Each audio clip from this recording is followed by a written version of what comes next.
कल के दिन की बात करें, कल तारीख है 27 जून।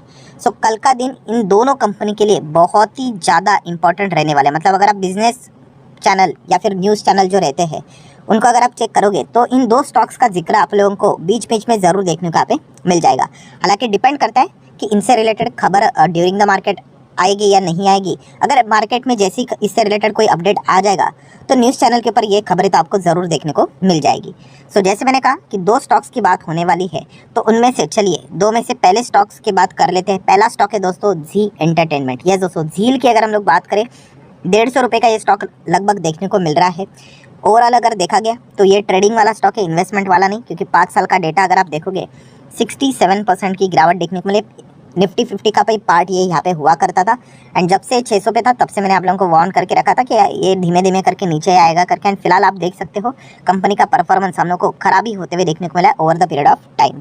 ठीक है, इसके ऊपर हम लोग बाद में थोड़ी देर बाद आ जाएंगे। पहले तो आ जाते हैं इंपॉर्टेंट खबर की ओर। सो आज 26 जून था एंड अगर हम लोग आज के दिन की बात करें, ठीक है, तो आप सभी लोगों को पता ही है जी एंटरटेनमेंट में बहुत ज़्यादा हम लोग को मतलब लीगल बैटल्स देखने को यहाँ पे मिल रहे हैं।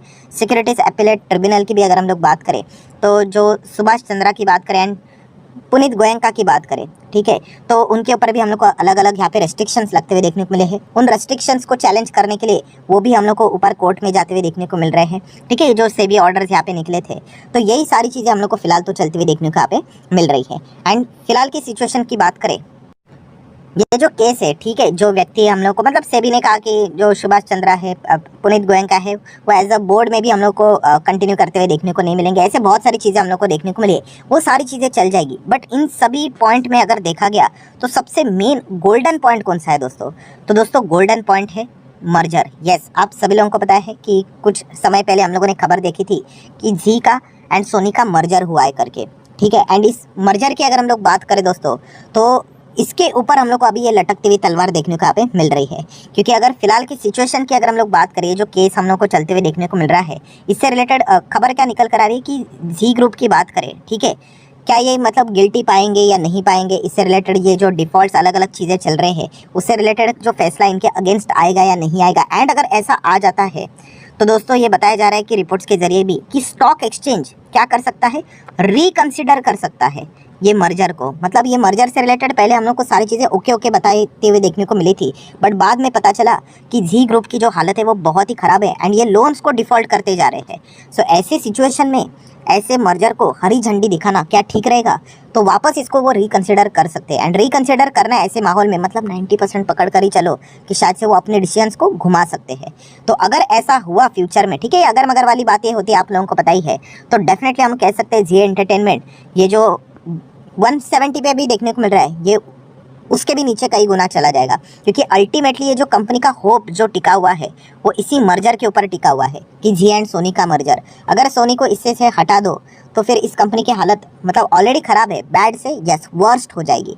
तो इसलिए इस कंपनी के लिए कल का दिन भी बहुत कीमती रहेगा। हालांकि आपको पता ही है कोर्ट से रिलेटेड चीज़ें रहती है, तारीख के ऊपर तारीख, कोई भी कोर्ट क्यों ना हो वो खेल चलता ही रहता है। बट फिर भी आज के दिन भी देखा गया तो कोई फैसला सामने नहीं आया, तो इसको हम लोगों को कल के दिन पोस्टपोन कर दिया जा चुका है। ठीक है, तो कल क्या फैसला निकल कर आएगा ये देखने वाली बात होगी। अगर जी से रिलेटेड अगर जो चीज़ें चल रही उसी को कंटिन्यू रखा गया तो समझ लेना इनका मर्जर 99% हम लोग को खतरे में देखने को मिल रहा है। एंड अगर मर्जर हट गया तो फिर जी का शेयर आप लिटरली डबल डिजिट में भी देखने को मिल सकता है। इतनी बड़ी रिस्क इसके ऊपर देखने को मिल रही है। एंड कंपनी का परफॉर्मेंस देख रहे हो, 1 महीने में 8%, 6 महीने में 25%। एंड इसमें भी सीखने वाली बात है दोस्तों, ये कोई आज की बात नहीं है कि जो मैं आपको बता रहा हूँ। बीच में देखिए 50-50, 60-60% की जंप देखने को मिल रही है। अभी इसको क्या बोलते हैं, यस बॉटम पकड़कर कैलकुलेट करना कि देखिए कैसे ऊपर जा रहा है। बट आप एक्चुअल में चार्ट पैटर्न देखोगे तो क्या नजर आ रहा है, कंपनी यस अपने लोअर लो को कट करते ही जा रही है। एंड लोअर लो को कट करना ये बहुत ही एक डेंजरस साइन होता है। एंड वैसी खबर भी है, तो आप देख सकते हो कि लगातार इस कंपनी में हम लोग को गिरावटें देखने को मिलती है।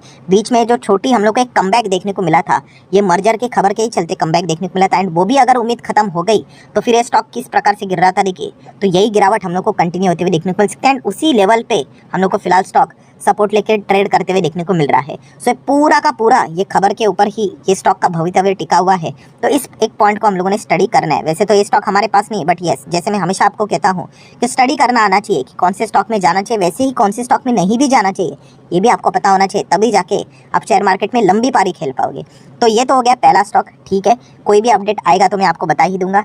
तो सेकंड स्टॉक कौन सा है दोस्तों? सेकंड स्टॉक हमारा one of the favourite stock, आप चाहो तो ऐसा भी बोल सकते हैं, जिसने कमाल के रिटर्न दिए, HAL। यस दोस्तों, HAL की अगर हम लोग बात करें, एक साल में कितने हैं, लगभग डबल हो चुका है, ठीक है। सरकारी कंपनी है, बट सिचुएशन बदल गया, आपको पता ही है। डिफेंस में आत्मनिर्भर भारत 5 साल में लगभग 339% के रिटर्न देखने को मिल रहे हैं। एंड बिल्कुल यहाँ पे ये कंपनी टॉप लेवल पे देखने को मिल रही है, ठीक है। मतलब थोड़ा सा भी 19-20 अगर कुछ हो गया तो धक्का देखे आराम से स्टॉक हम लोग को 10-12-15% गिरते हुए भी देखने को मिल सकता है। एंड इस कंपनी की बात करें, कल का दिन हम सभी लोगों को पता ही है क्या है। यस, 27 जून को कंपनी के बोर्ड की बैठक है, किस चीज़ से रिलेटेड? स्टॉक स्प्लिट से रिलेटेड। सो क्या इस वक्त कंपनी का बोर्ड स्टॉक स्प्लिट को हरी झंडी दिखाएगा? ये इस वक्त मैं क्यों बोल रहा हूँ? यस, जो लोगों को पता है 2021 में भी HAL ने, बोर्ड ने बोला था कि हम लोग स्टॉक स्प्लिट देंगे 21 सितंबर को आ जाओ करके, और जब आ गए तो उन्होंने बोल दिया नहीं नहीं, हम स्टॉक स्प्लिट नहीं दे रहे, हम लोग इसको डेफर कर रहे हैं। तो उन्होंने डेफर कर दिया, उसके बाद स्टॉक तो ज़बरदस्त क्रैश हो गया। एंड यही डर अभी के माहौल में भी देखने को मिल रहा है, बॉस इस वक्त तो डेफर नहीं करोगे ना? अभी वो तो हमें नहीं पता, हमें तो सिर्फ अभी देखना पड़ेगा क्या होता है करके, चांसेस थोड़ा कम लगते हैं। अभी 2-2 बार अगर आप ऐसा डेफर करोगे तो फिर इस शेयर को गिराने के लिए तो फिर सामने वाले को तो मतलब ईजी मौका मिल गया, ठीक है। तो इस वक्त तो मुझे ऐसा लगता है कि हरी झंडी यहाँ पे मिल सकती है। एंड अगर हरी झंडी अगर मिल गई तो आप चाहो तो थोड़ा बहुत ट्रेडर की ओर से कुछ यहाँ पे एक्सपेक्ट चीज़ें कर सकते हो। वैसे तो तेजी आएगी नहीं आएगी वो हमें नहीं पता, बट यस, हमें बिजनेस के पॉइंट ऑफ व्यू से देखना होता है। एंड बिजनेस तो इस कंपनी का बहुत ही शानदार तरीके से, कमाल तरीके से यहाँ पे चल रहा है। एंड अगर हम लोग स्प्लिट की भी बात करें तो मैंने इसके ऊपर भी वीडियो बनाया था, आप सभी लोगों को पता ही है कि फेस वैल्यू कंपनी का 10 का है, तो 3 पॉसिबिलिटीज़ बनती है कि अगर फेस वैल्यू कंपनी 1 का भी रख सकती है, फेस वैल्यू 2 का भी रख सकती है, एंड फेस वैल्यू 5 का भी रख सकते हैं। जितना कम होगा फेस वैल्यू उतने ही मल्टीपल्स ऑफ शेयर ज़्यादा मिलेंगे, ठीक है, वो भी हम लोग को पता है। अगर 5 का फेस वैल्यू रहेंगे तो जितने शेयर है वो आप लोगों के डबल हो जाएंगे। अगर 2 का फेस वैल्यू कर देंगे तो आपके जितने भी शेयर है उनको मल्टीप्लाई बाय 5 करो, 5 से वो बढ़ जाएंगे।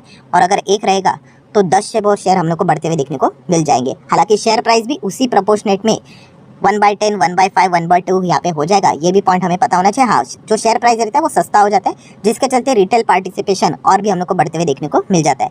बाकी कंपनी के P&L की बात करें, बैलेंस शीट की बात करें, तो मैं मल्टीपल टाइम कवर कर चुका हूँ। ये कंपनी बोनस भी आगे भविष्य में दे सकती है क्योंकि इसकी बैलेंस शीट बहुत ही तगड़ी हो चुकी है।